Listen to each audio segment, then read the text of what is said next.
Bismillahirrahmanirrahim. Assalamualaikum warahmatullahi wabarakatuh. Alhamdulillahirabbil alamin. Alhamdulillahilladzi hadana lihadza wa ma kunna linahtadiya laula an hadanallah. Asyhadu an la ilaha illallah wa asyhadu anna Muhammadan abduhu wa rasuluhu la nabiyya ba'dah.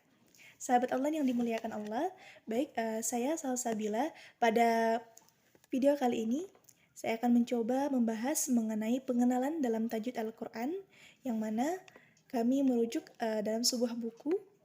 Kami mereview sebuah buku yang berjudul Bimbingan Tahsin dan Tajwid Al-Quran pada bab Muqaddimah Tajwid Al-Quran, yang mana buku ini merupakan karya dari Al-Ustadz Kiai Haji Effendi Anwar, yang telah kami tuangkan dalam sebuah PPT yang akan kami tampilkan nanti gambarnya. Baik, untuk yang pertama, tentunya dengan kita mengenal tajwid Al-Quran ini, kita harus mengetahui terlebih dahulu mengenai definisinya. Baik secara bahasa, tajwid Al-Quran ini dapat diartikan sebagai tahsin atau memperbaiki. Kemudian secara istilah, dapat diartikan sebagai membaca Al-Quran dengan benar sebagaimana bacaan Rasulullah SAW dan para sahabatnya radhiyallahu anhum, dengan cara mengeluarkan huruf dari makhrajnya, memenuhi sifatnya, dan memperhatikan hukum bacaan. Jadi teman-teman, dalam definisi ini kita dapat mengetahui bahwasanya dalam pengenalan tajwid, dalam mempelajari tajwid Al-Quran ini, dalam aspek tajwid ini ada beberapa komponen-komponen penting. Selain kita membaca Al-Quran dengan benar sebagaimana bacaan Rasulullah SAW dan para sahabatnya, adalah ada 3 aspek penting teman-teman. Yang pertama itu ada makharijul huruf, kemudian sifatul huruf, dan yang ketiga hukum bacaannya.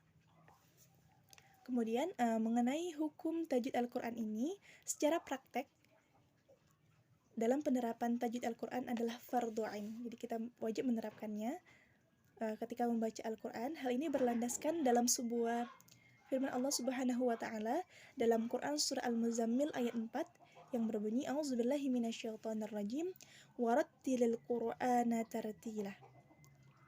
Dan bacalah Al-Quran dengan tartil.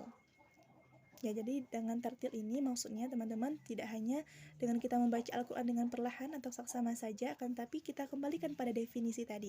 Ada 3 komponen penting dalam bacaan yang disebut tartil tadi, dengan menerapkan makharijul huruf, sifatul huruf, dan menerapkan hukum bacaannya.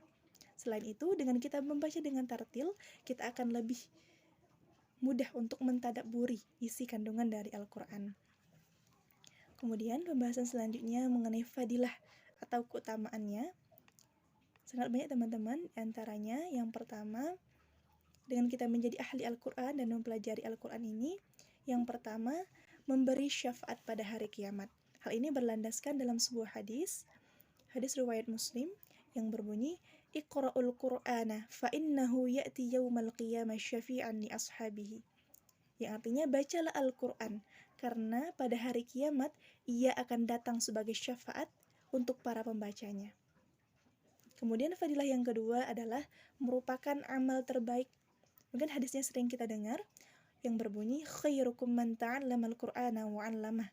Sebaik-baik kalian adalah orang yang mempelajari Al-Quran dan mengajarkannya.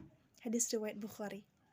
Kemudian keutamaan yang ketiga adalah mendapatkan derajat yang tinggi. Hal ini juga berlandaskan dalam sebuah hadis dari hadis riwayat Al-Bukhari dan Muslim yang berbunyi, alladzi yaqra'ul Qur'ana wa huwa mahirun bihi ma'as safaratil kiramil bararah. Orang yang membaca Al-Quran dan ia mahir membacanya, maka kelak ia akan bersama para malaikat yang mulia lagi taat kepada Allah. Sungguh luar biasa teman-teman, kita mengetahui bahwasanya keutamaan dari ahli Al-Quran ini, bahkan mendapatkan derajat yang tinggi. Kemudian fadilah yang keempat adalah mendapat sakinah dan rahmat. Ya, sebagaimana dalam sebuah hadis juga, hadis riwayat Muslim yang artinya, tidaklah suatu kaum berkumpul di salah satu rumah Allah membaca kitab Allah dan saling mengajarkan satu dengan yang lainnya dan lainnya, melainkan akan turun kepada mereka sakinah atau ketenangan, akan dinaungi rahmat, akan dikelilingi para malaikat, dan Allah akan menyebut-nyebut mereka di sisi makhluknya yang mulia, yang dimuliakan di sisinya. Hadis riwayat Muslim. Jadi dalam hadis ini orang yang senantiasa mempelajari dan mengajarkan Al-Quran ini atau ahli Al-Quran akan mendapatkan sakinah atau keterangan dan rahmat dari Allah. Kemudian fadilah yang kelima adalah mendapat sebaik-baik anugerah Allah. Ya, bagaimana bagaimana yang disebut dengan sebaik-baik anugerah Allah? Hal ini juga berlandaskan dalam sebuah hadis. Pada kali ini hadis qudsi teman-teman ya. Jadi ada firman Allah Subhanahu wa taala berfirman dalam sebuah hadis qudsi yang artinya barang siapa yang disibukkan oleh Allah sehingga tidak dapat meminta kepadaku, akan aku berikan kepadanya sesuatu yang paling baik yang aku berikan kepada orang-orang yang meminta. Dan keutamaan kalam Allah terhadap seluruh kalam lainnya adalah seperti keutamaan Allah terhadap seluruh makhluknya. Hadis riwayat Ahmad dan Tabrani. Jadi itu tadi beberapa faedilah atau keutamaan dari Al-Quran. Kemudian sebenarnya masih banyak teman-teman ya keutamaan dari Al-Quran, tetapi dalam buku ini dipaparkan 5 saja, 5 keutamaan di antara keutamaan atau fadilah dalam mempelajari dan mengamalkan Al-Quran ini atau menjadi ahli Quran. Kemudian terakhir dalam bab Muqaddimah Tajwid Al-Quran ini, dalam buku ini adalah dipaparkan tujuan mempelajari tajwid Al-Quran adalah agar menjaga lidah kita agar tidak salah dalam membaca Al-Quran. Nah, baik teman-teman, salah satu aspek penting dalam mempelajari tajwid Al-Quran ini adalah dengan memperhatikan makharijul huruf. Bagaimana tempat keluar huruf itu yang benar pada makhrajnya, ada tempat keluarnya. Nah, baik, kami akan menampilkan sebuah video tersebut yang dipaparkan oleh guru kami Al-Ustadz Maman Fajri, yang di sana akan dipaparkan bagaimana cara kita mudah memahami makharijul huruf dengan bantuan tangan. Mari kita saksikan videonya. Bab makharijul huruf dengan bantuan tangan. Pangkal tenggorokan AH, tengah tenggorokan HA, ujung tenggorokan kho, pangkal lidah paling belakang ko, pangkal lidah sedikit ke depan ka, tengah lidah dan langit-langit ja, sha, ya, sisi lidah bertemu gigi geraham atas hurufnya bo, sisi lidah setelah bo hurufnya la, sisi lidah setelah la hurufnya na, paling ujung lidah hurufnya ro. Ujung lidah menyentuh gusi gigi depan bagian atas hurufnya ta, da, ko.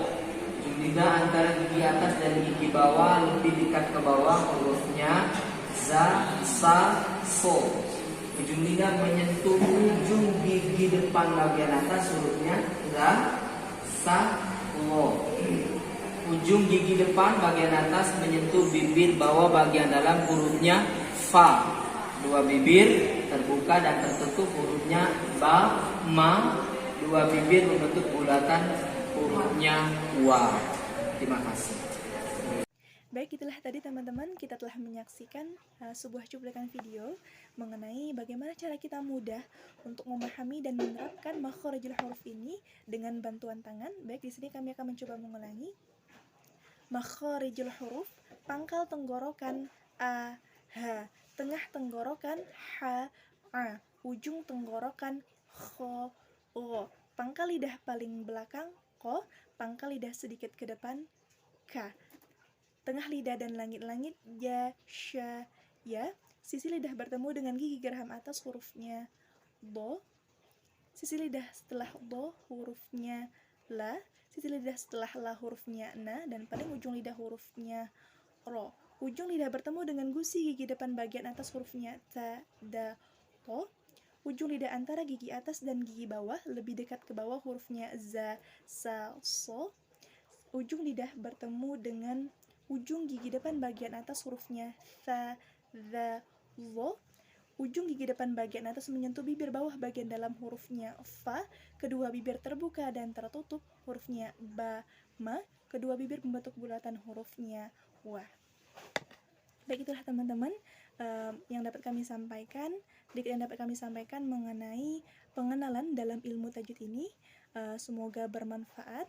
Semoga Allah mudahkan kita semua untuk dapat memahami dan senantiasa memperbaiki kualitas bacaan kita. Semoga kita semua dapat menjadi orang-orang yang terdapat dalam hadis tadi yang berbunyi khairukum man ta'allamal qur'ana wa 'allamah. Sebaik-baik kalian adalah orang yang mempelajari Al-Quran dan mengajarkannya. Amin ya rabbal alamin.